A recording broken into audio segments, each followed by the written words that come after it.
Hey everyone, welcome to spell bee. Let's talk about Rashmika Mandanna and उसके mother का जो call recording circulate हो रहा है, जिसमें वो रिवील करी है कि कैसे रश्मिका के एक्स बॉयफ्रेंड की फैमिली एक्सट्रीमली मिसोजिनिस्टिक थी। वो रश्मिका पे रेस्ट्रिक्शंस डाल रहे थे। एक पॉइंट पे उन्होंने डिमांड भी किया था कि रश्मिका की मदर लड़कों वालों की फैमिली से माफी मांगे। तो it was really extreme and Rashmika इस पॉइंट पे अपसेट है कि इतना पुराना जो भी रिकॉर्डिंग था प्राइवेट कॉन्वर्सेशन का, वो इस पॉइंट पे सर्कुलेट हो रहा है एंड फिर से उसके अगेंस्ट एक कैंपेन चलाने की कोशिश की जा रही है सो दैट उसको हेट मिले। But it seems as if कि कोई भी सेंसिबल पर्सन होगा, वो अगर ये रिकॉर्डिंग सुनेगा एंड समझेगा तो उनको समझ आएगा कि रश्मिका की मदर फॉल्ट में नहीं है एंड रश्मिका को हेट देना बिल्कुल भी करेक्ट नहीं है। अगर होने वाले इन-लॉज टॉक्सिक एनवायरनमेंट क्रिएट कर रहे थे, अननेसेसरी रेस्ट्रिक्शंस डाल रहे थे, देन अपनी बेटी को प्रोटेक्ट करने का कोई भी मदर सोचेगी। तो आई डोंट अंडरस्टैंड दिस कि ये सब सुनने के बाद भी लोग रश्मिका की फैमिली को हेट कैसे दे सकते हैं। बिकॉज कोई भी ये पसंद नहीं करेगा कि उनके जेंडर की वजह से उनको इंफीरियर ट्रीट किया जाए या उनके फैमिली को डिसरिस्पेक्ट किया जाए। तो हुआ क्या था कि 2017 की ईयर में रश्मिका का एंगेजमेंट हुआ था रक्षित शेट्टी के साथ।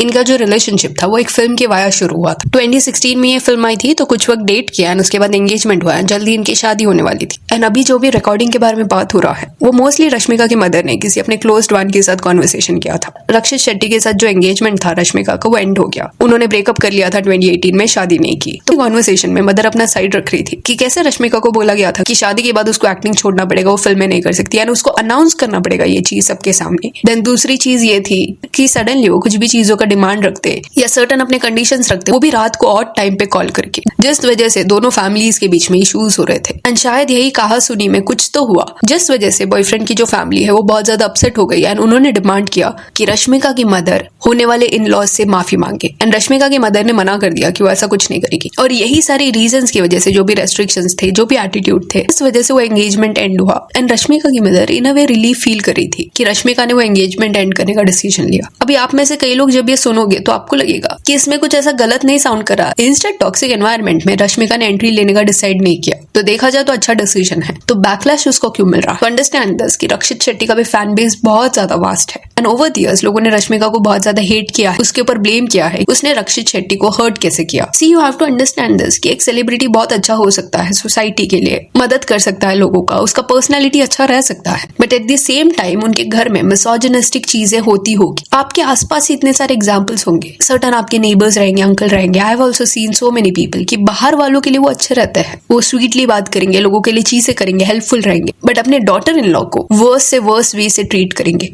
या उनको बाहर जाने की परमिशन नहीं होगी, किससे बात करने की परमिशन नहीं होगी, उनको वो फ्रीडम नहीं दिया जाता जो उनका हक है। तो जस्ट बिकॉज आपका कोई फेवरेट सेलिब्रिटी है, आपको ऐसा लगता है कि ये पर्सन बहुत ज्यादा अमेजिंग है, अच्छा है, दैट डजंट मीन कि उनके फैमिली में या उनमें कुछ फ्लॉज नहीं होंगे या उनके सर्टन ऐसे आउटडेटेड विचार नहीं रहेंगे। कुछ लोगों ने ये भी बोला था कि रश्मिका ने चीट किया था रक्षित के ऊपर विजय के साथ, क्योंकि विजय के साथ भी वो फेज में वो फिल्में कर रही थी। बट रश्मिका एंड विजय दोनों ने इस रूमर को उस पॉइंट पे डिनाई किया था। Plus you have to understand this कि सेपरेशन के बाद भी रश्मिका एंड रक्षित जो है वो अच्छे टर्म्स पे रहे हैं। रक्षित ने कभी हेट नहीं दिया है, इंस्टेड उसने सपोर्ट करते हुए रश्मिका के लिए ट्वीट्स वगैरह किए हैं। तो यहाँ पे रक्षित शेट्टी प्रॉब्लम नहीं दिख रहा है, बट उनका जो फैन बेस है या जो उनके चाहने वाले हैं वो अभी भी एक ग्रज होल्ड करके बैठे ऐसा लग रहा है। एंड पिछले बार भी हमने इसके बारे में बात किया था कि इन दोनों का एज डिफरेंस बहुत ज्यादा था। इन दोनों के बीच में 13 इयर्स का एज गैप है एंड रश्मिका उस पॉइंट पे बहुत ज्यादा यंग थी, वो 20 इयर्स की थी एंड रक्षित शेट्टी 33 इयर्स के थे। No one is age shaming anyone, just that ये पॉइंट आउट करने का ट्राई किया जा रहा है कि रश्मिका जस्ट अपना करियर बना रही थी एंड अपने टीनेज फेज से बाहर ही निकली थी। 19 इयर्स की एज में उसने फिल्में करना शुरू किया था एंड तभी वो रक्षित शेट्टी से मिली। तो पॉसिबिलिटी है कि उस पॉइंट पे वो बहुत ज्यादा प्यार में होगी, फीलिंग्स रहेंगे, जिस वजह से उसने एंगेजमेंट के लिए हाँ बोला। बट बाद में जब चीजें सीरियस होने लगी एंड शायद उसने अपने होने वाले इन लॉज का सर्टन बिहेवियर नोटिस किया होगा, जिसको देख के वो डर गई होगी या उसे रियलाइज हुआ होगा कि दिस इज नॉट ओके, ये लाइफ टाइम वो कंटिन्यू नहीं कर सकती, जिस वजह से उसने वो एंगेजमेंट एंड करने का डिसीजन लिया। कुछ 2 साल का इनका ये रिश्ता था, बट अभी तक वो डिसीजन के लिए उसको बैकलैश मिल रहा है, which I feel is completely unfair. And haste में आके एंगेजमेंट वगैरह के लिए उसने हाँ बोला होगा, बट दैट डजंट मीन कि अगर वो कम्प्लीटली रेडी नहीं है तो उसको शादी करना ही चाहिए, क्योंकि अदरवाइज फैंस अपसेट हो जाएंगे। एंड ये बेसिक चीज एट टाइम्स लोग नहीं समझते कि सिर्फ लड़के के पेरेंट्स की इज्जत नहीं होती, लड़की के भी पेरेंट्स की उतनी ही इज्जत रहती है। आप उनको इंफीरियर वे से ट्रीट नहीं कर सकते, उनके सामने डिमांड्स नहीं रख सकते कि डू दिस डू दैट, हमको मनाओ।